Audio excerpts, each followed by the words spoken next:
C'est-à-dire qu'il y a beaucoup de féministes de milieux, on va dire, de milieux sociaux presque bourgeois, blancs, qui n'ont jamais parlé, par exemple, à une femme noire ou une femme musulmane, typiquement. Et on ne comprend pas, en fait, ces espèces d'échanges.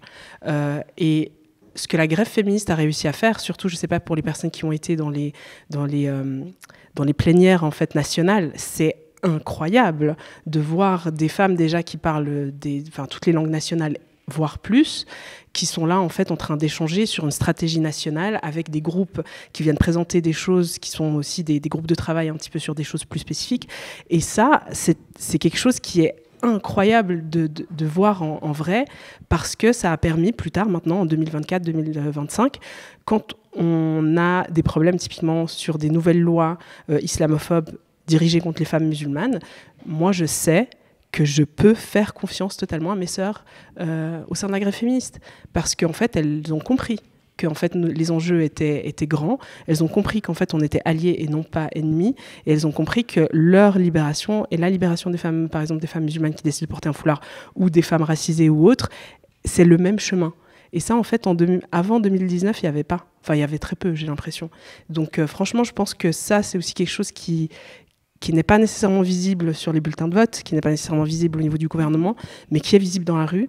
Et je pense que ça permet aussi d'avoir une plus grande ouverture sur des populations qui, avant, n'étaient pas du tout représentées dans les luttes. Ouais. Et ouais, au début, quand tu te présentais, tu parlais aussi de toute la période du féminisme avec Ni pute ni soumise et tout ça. Et pour toi, ça a été vraiment une des évolutions majeures de ce mouvement de 19. Ça a été vraiment une jonction avec des mouvements, avec des revendications antiracistes C'est venu petit à petit. Ouais. C'est-à-dire typiquement, les foulards violets se sont construits en 2019 en parallèle avec le mouvement de la grève féministe. Mais c'est de par différentes discussions, de par différentes rencontres, que typiquement dans le manifeste de 2023, le terme islamophobie a été mis typiquement dans le manifeste, qui n'était pas là avant.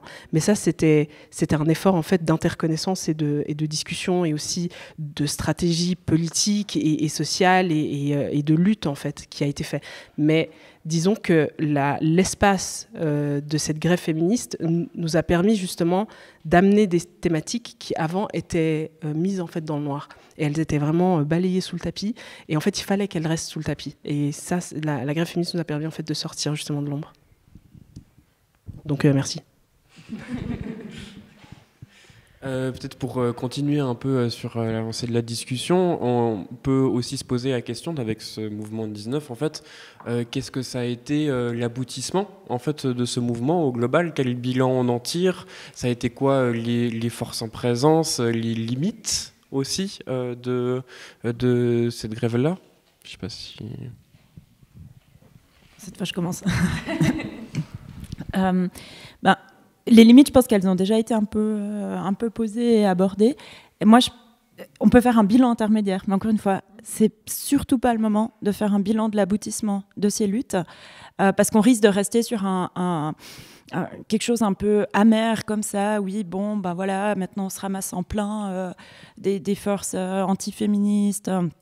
Enfin, c'est assez dur ce qui se passe maintenant, mais parce qu'on est juste au début en fait. Et j'ai pas du tout envie de tirer un bilan final.